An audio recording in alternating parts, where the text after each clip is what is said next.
Se você sonha em fazer um curso no exterior, viajar, conhecer novos lugares, novas culturas, ou ainda se você sonha em fazer aquela festa de casamento com todos os mimos e luxo que a ocasião pede, comprar uma linda casa ou um belo apartamento e ainda ter um carro zero na garagem, mas não sabe por onde começar porque o dinheiro mal caiu na conta e já acabou? Tem medo de atender telefonema desconhecido e ser alguém te cobrando? Recusou o convite dos amigos para uma festa no fim de semana porque não tinha um puto no bolso? Está atolado em dívidas e sem perspectivas de melhoras em sua situação financeira? Assista esse vídeo até o final, deixe aquele like, comente, compartilhe com seus amigos. Ah, você ainda não é inscrito no canal? Tá brincando?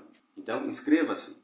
É de graça, você não pagará nada por isso e ainda estará me ajudando a trazer mais vídeos como este. E não esqueça de ativar o sininho para receber notificações de novos vídeos. Olá! Eu sou o Eudes Lúcio do canal Investidor Presente e no vídeo de hoje eu vou falar sobre como administrar suas finanças pessoais, como gerir seu dinheiro para realizar seus sonhos e, por que não, conquistar a tão sonhada liberdade financeira. Para começar, precisamos entender que existe uma palavra que norteia nossas vidas. Essa palavra é TED. TED? Como assim TED? Eu nem uso mais TED, só faço Pix. Calma, gente, não é desse TED que estou falando. Deixe-me explicar. O TED do qual estou falando é um acrônimo para 3 elementos: tempo, energia e dinheiro. Saiba que dificilmente teremos os 3 elementos ao mesmo tempo. Todo dia nós recebemos a mesma quantidade de tempo.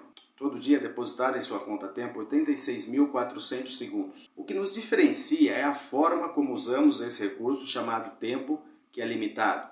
Por isso é tão importante saber utilizar da melhor forma. A energia é outro recurso que precisa ser renovado, porque um dia ela acaba.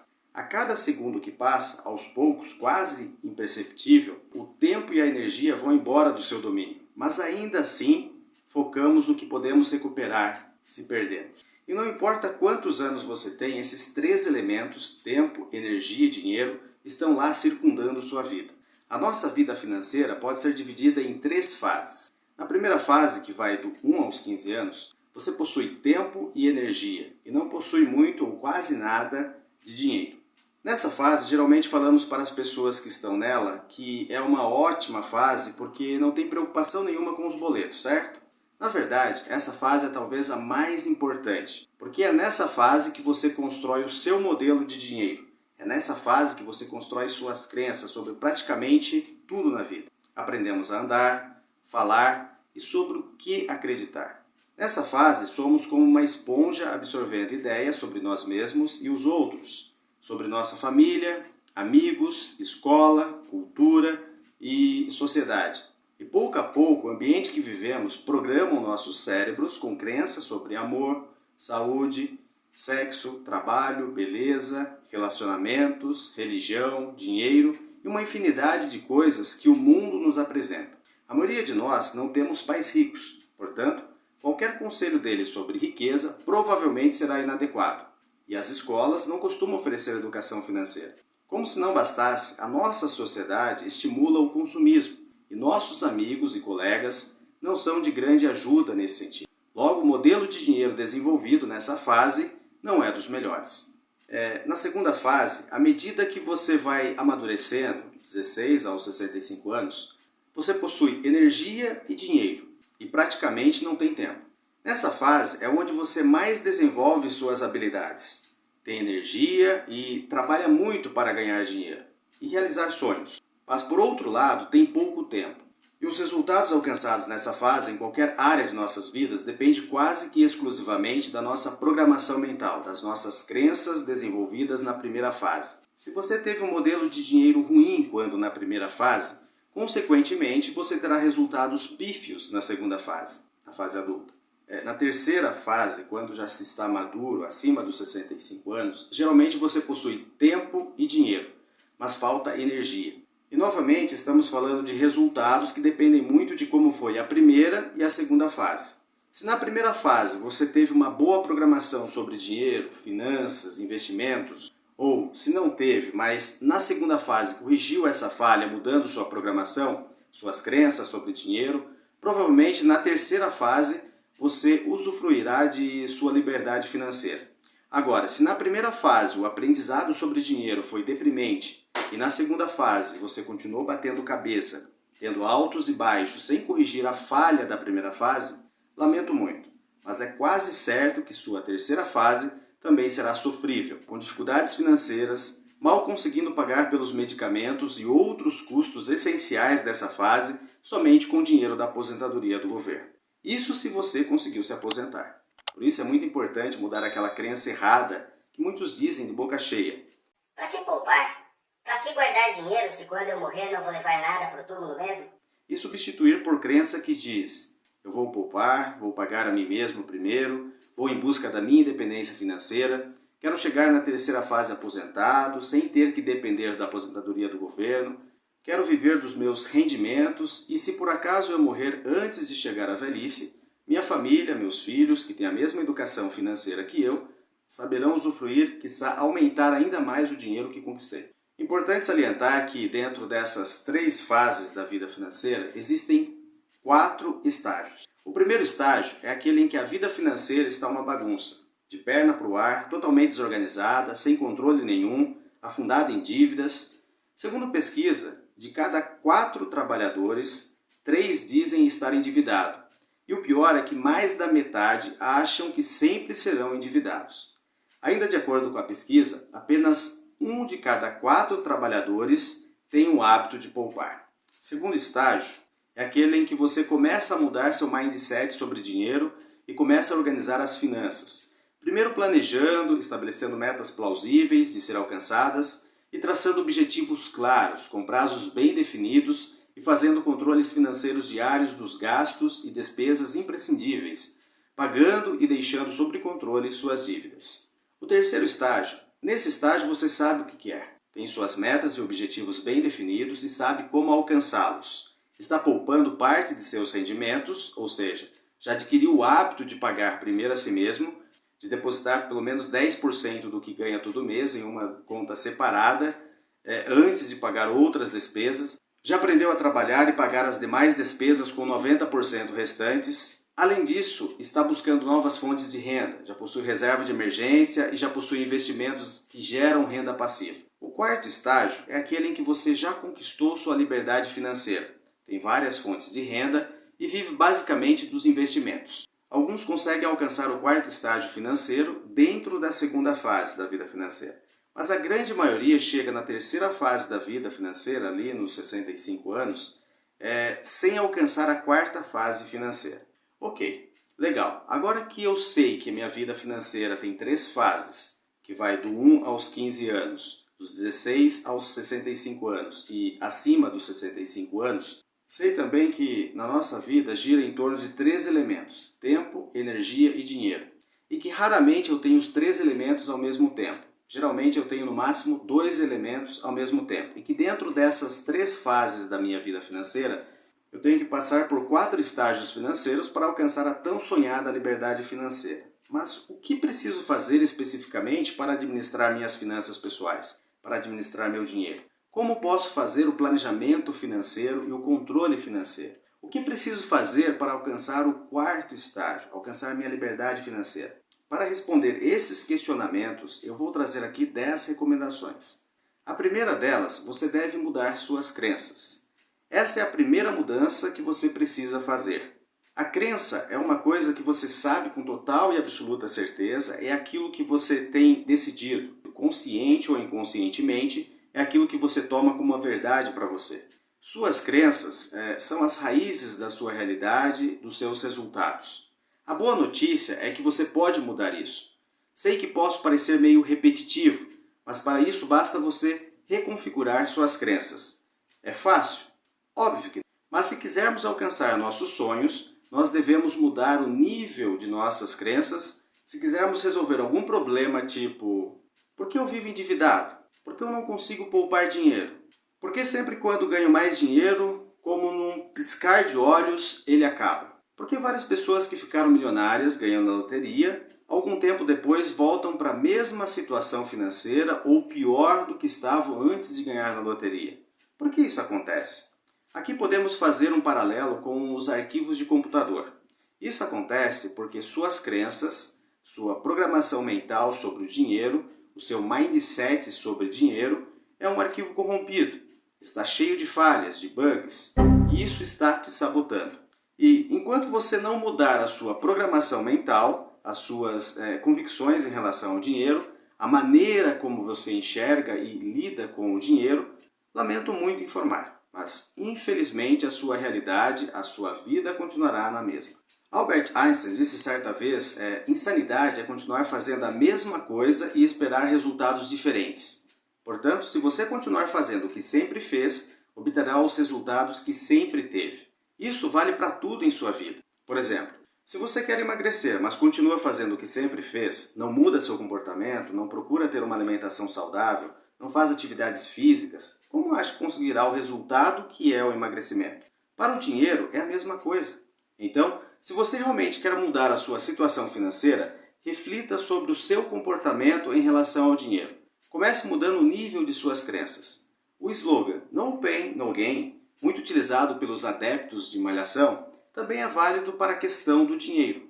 Sem sacrifícios, sem mudanças, não há ganho. Se não mudarmos nosso mindset, nossa programação mental, infelizmente não mudaremos nossas vidas, porque a situação financeira atual é o resultado de algo que começou com as suas crenças, a sua vida é resultado de suas crenças. Se você quer mudar qualquer área de sua vida, saúde, física, intelectual, amorosa, profissional, espiritual e econômica financeira, você precisa mudar suas crenças. Esse é o primeiro passo para mudar seus resultados. Crença, programação, mindset são scripts escondidos que dirigem nossas vidas. Mude suas crenças em relação ao dinheiro que você mudará os resultados alcançados em relação à sua vida financeira. Segunda recomendação: assuma a responsabilidade pelas suas finanças. Muitas pessoas são descuidadas com suas próprias finanças. Não dão a devida atenção que suas finanças merecem. Não sabem ao certo quanto ganham e o quanto gastam por mês. Não sabem quais são suas maiores despesas e nem os seus desperdícios. Por desperdícios, entenda como sendo gastos que podem ser evitados, como por exemplo, multa de trânsito.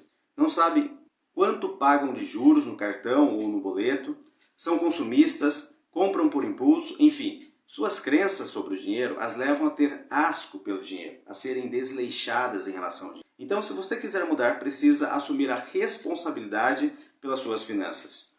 E como faço isso? Saindo da sua zona de conforto. Se o que você fez até hoje financeiramente não está dando certo, mude. Faça diferente, encare os problemas como oportunidade de crescimento. Terceiro, saber exatamente o que quer.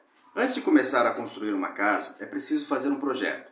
Antes de partir para uma viagem, é preciso saber onde vai e como pretende chegar lá. As pessoas pecam em saber exatamente o que querem da vida. São como Alice no País das Maravilhas, que não sabe qual caminho seguir e, como disse o gato, se você não sabe para onde quer ir, qualquer caminho serve. Porém, quando você pega qualquer caminho sem saber o que espera, o resultado pode ser muito ruim. Pouquíssimas pessoas têm planos funcionais para atingir os seus objetivos. Não há esperança de sucesso para quem não tem propósito central, um objetivo definido a alcançar, apoiado por um desejo ardente de realização. Por isso, você precisa saber exatamente o que quer para poder planejar e transformar esses sonhos em realidade. Por que é importante planejar financeiramente? Porque o planejamento te ajuda a identificar onde você está gastando em excesso e de forma desnecessária. Planejar te permite estabelecer estratégias para que seu dinheiro seja melhor utilizado e até mesmo guardado ao final do mês. Ele te auxilia no pagamento de dívidas, te ajuda a evitar surpresas com contas muito altas, ou seja, quando se sabe exatamente o que se quer, você consegue priorizar, colocar tempo e energia naquilo que realmente importa, aumentando as chances de sucesso. Lembre-se, o principal motivo que impede a maioria das pessoas de conseguir o que quer é não saber o que quer. Quarta, faça um orçamento doméstico. Orçamento nada mais é do que uma previsão das entradas e saídas de dinheiro, ganhos e gastos de todas as pessoas que compõem a renda familiar em determinado período de tempo. Criar um orçamento familiar é o primeiro e mais importante passo na gestão das suas finanças pessoais e de sua família. O orçamento é a ferramenta mais adequada para disciplinar os seus hábitos financeiros. Não existe um modelo ideal de orçamento. Cada um precisa descobrir o que melhor se encaixa no seu perfil. Eu não sei quanto gasto por ano. O que devo fazer? Você consegue lembrar o quanto gastou com o mercado na última semana, no último mês, no último ano? E quanto recebeu no último ano? Você se lembra do valor exato? Inicialmente, pensar em gastos gerais parece ser algo muito difícil, até mesmo impossível. Mas tudo se torna muito fácil a partir do momento que criamos o hábito simples de anotar. Já anotou os seus gastos de hoje? Tenha sempre por perto um caderninho para anotar todos os seus movimentos financeiros, o cafezinho que você tomou depois do almoço, o quanto gastou com ônibus, Uber, táxi ou carona, o lanche e o material escolar que comprou para o seu filho, o dinheiro que recebeu com aquele bico do fim de semana, ou seja, anote tudo. As consequências para as pessoas que não têm esse hábito de anotar são descontrole financeiro, dívidas, falta de planejamento, desmotivação e procrastinação de decisões que, por mais que pareça ser algo pequeno ou insignificante, cada centavo faz parte do seu orçamento e faz diferença no final do mês. Nossas anotações diárias são a base necessária para criarmos um orçamento familiar. Porém, de nada adianta montar um orçamento e esquecer dele. Precisamos, no fim do mês, tirar um tempinho para comparar o que previmos com o que realmente gastamos. Nesse momento, precisamos responder algumas perguntas como: eu recebi tudo o que eu previ? Qual foi o meu maior gasto no mês? Qual foi o meu menor gasto do mês? Eu consegui atingir minha meta de economia para o mês? Qual será minha meta para o próximo mês? Vou manter a atual? Será que consigo aumentá-lo? Preciso diminuí-la? As coisas com as quais gastei eram realmente necessárias? Eu poderia ter economizado mais nesse mês? Eu fiz boas escolhas esse mês? Me arrependi de ter gastado com algo? Quinta, questione seus gastos e tenha uma vida moderada, simples. Feito o orçamento doméstico, analise com cuidado seus gastos nos meses anteriores para identificar as categorias onde poderia diminuir as despesas. É comum as pessoas se assustarem ao se dar conta de quanto gastam, na verdade, com bares e restaurantes no mês e quanto pagam só de juros no cartão de crédito ou cheque especial que tem os maiores juros. Separe seus gastos por categorias, assim você consegue ter um panorama completo de onde gastou o seu dinheiro, consegue ter um comparativo entre o orçado e o realizado. Tenha força e resiliência para mudar seus hábitos de consumo. Pense duas vezes antes de comprar algo. Compare preços, negocie descontos, procure pagar à vista. Abra mão de algumas coisas. Você sabe o que Warren Buffett, Bill Gates e Louis Barsi têm em comum? Todos eles são muito frugais, gastam menos do que ganham e investem de forma inteligente. Warren Buffett vive em uma casa que comprou nos anos 50 e não costuma trocar de carro todo ano. Na verdade, seu carro é um Cadillac de segunda mão que ele comprou em 2014. Louis Barsi também não é diferente.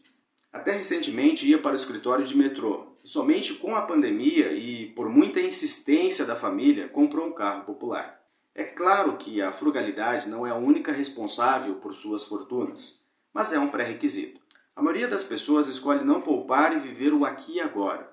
Goethe reconheceu esse fenômeno quando diz que todos desejam ser alguém, mas ninguém deseja se tornar alguém. Sexta, pague a si mesmo primeiro. A ideia de pagar a si próprio primeiro não é nova. Ficou muito conhecido com o livro O Homem Mais Rico da Babilônia, de George Clason. E depois, trazida à tona por Robert Kiyosaki, o livro Pai Rico, Pai Pobre. E é um conselho repetido por muitos educadores financeiros, mas que poucas pessoas seguem.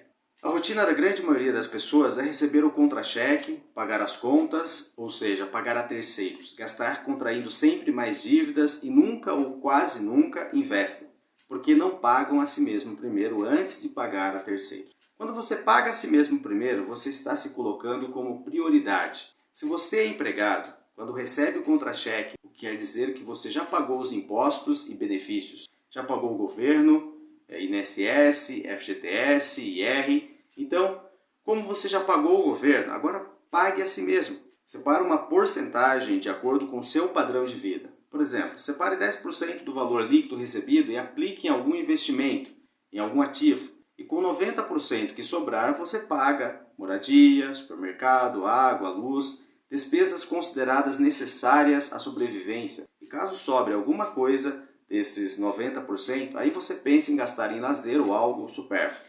Não estou defendendo aqui que você não deve pagar suas dívidas para seguir esse conceito, mas apenas que dê mais prioridade a seus investimentos em vez de aplicar somente o que sobra e quando sobra. E por falar em pagar as dívidas, a sétima recomendação é pague suas dívidas. Claro, após pagar a si mesmo primeiro. Priorize o pagamento de dívidas que têm os maiores juros e multas, como as de cartão de crédito e cheque especial. Depois, dê preferência para o pagamento de dívidas mais antigas, pois certamente serão mais fáceis de serem negociadas, já que é muito comum os credores oferecerem condições mais vantajosas nesses casos. Pagando suas dívidas e evitando fazer novas, em questão de tempo sua situação financeira estará equilibrada.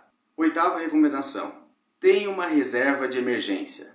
Reserva financeira ou reserva de emergência é um valor que você precisa ter para os imprevistos que surgem no dia a dia, como a perda do emprego, um acidente, o carro que quebra, enfim.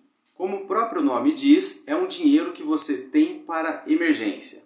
Esse dinheiro deve ser aplicado em investimentos de alta liquidez, aqueles que você pode resgatar de forma rápida. Por exemplo, Tesouro Direto Selic, fundo de investimento com resgate D0 ou D+1 sem cobrança de taxas, CDBs com liquidez diária e rendimento de mais 100% do CDI, e você somente deverá usá-lo no caso de uma emergência. E qual seria o valor dessa reserva de emergência? Podemos dizer que a reserva de emergência é meio que pessoal. Cada um sabe onde o calo aperta. Eu, particularmente, penso que a reserva de emergência deve ser suficiente para cobrir o seu maior imprevisto, que é perder o emprego e o tempo que leva para se recolocar no mercado de trabalho. Então, para estimar a sua reserva financeira, primeiro você precisa saber quanto gasta por mês. Vamos supor que você precise de R$ 1.500 para suprir seus gastos no mês. E se levarmos em consideração que se você perder o seu emprego leva em média 10 meses para se recolocar no mercado de trabalho, então precisamos multiplicar esse valor de R$ 1.500 por 10. Assim, sua reserva de emergência deverá ser de R$ 15.000. E para conseguir esses R$ 15.000 de reserva de emergência, basta seguir a sexta recomendação de pagar a si mesmo primeiro e todo mês, pouco a pouco, juntar esse montante. Infelizmente, não sabemos quando os imprevistos acontecerão. Por isso, precisamos estar preparados, construindo uma reserva financeira, evitando ter que recorrer a empréstimos que acabam desequilibrando o orçamento em caso de emergências. Ter uma reserva de emergência é como pagar um seguro. Você tem esse dinheiro para se preparar em caso de necessidades. Mas isso não significa que você queira de fato usar esse recurso. Nona recomendação: aumente suas rendas. Não conte com a sorte. Não espere ganhar na loteria ou receber um aumento se está precisando de uma renda extra. Procure alguma ocupação para as horas vagas que possa complementar o orçamento. Descubra alguma atividade que faz bem e comece a empreender. Há várias possibilidades de conseguir uma renda extra. Você pode investir na carreira de freelancer e a internet é uma ferramenta poderosa que pode viabilizar essa iniciativa. Você pode fazer produtos artesanais e vender esses produtos tanto para as pessoas conhecidas, da família, amigos, como montar uma loja virtual. Você pode dar aulas em alguma coisa que você seja bom e tenha domínio. Por exemplo, você gosta de tocar violão, pode dar aulas de violão. Domina matemática, pode dar aulas de matemática. Pode trabalhar como motorista de aplicativo, enfim. Existem uma infinidade de coisas que você pode fazer para obter uma renda extra.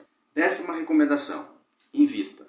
Após ter total controle sobre suas finanças, sabendo exatamente o montante de suas rendas, quais são seus gastos, ter o hábito de pagar a si mesmo primeiro, de poupar e ter um fundo de emergência, aí você pode começar a investir em ativos, investimentos em imóveis, renda fixa ou renda variável, de acordo com o seu perfil de investidor. Estude bastante, procure levantar o máximo de informação possível sobre cada tipo de investimento: imóvel, compra de casa, apartamento, sítio, fazenda para alugar ou arrendar. Renda fixa, temos poupança, que rende menos que a inflação hoje em dia.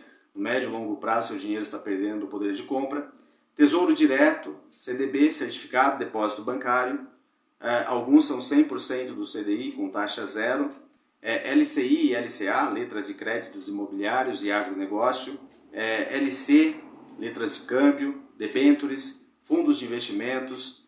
Renda variável, nós temos ações, opções, fundo de ações, fundos multimercados, fundos de investimento imobiliários, ETFs, derivativos. certificados de operações estruturadas, BTC, entre outros. Se você gostou do vídeo, peço que se inscreva no canal, deixe o seu like e ative o sininho. Com isso você está me ajudando e está ajudando o canal a crescer. E lembre-se, para mudar algo é imprescindível motivação, entusiasmo, resiliência e força de vontade. E uma maneira de fazer isso é lembrando dos benefícios do controle financeiro. Melhor qualidade de vida, menos estresse, planejamento e organização para as conquistas dos seus sonhos.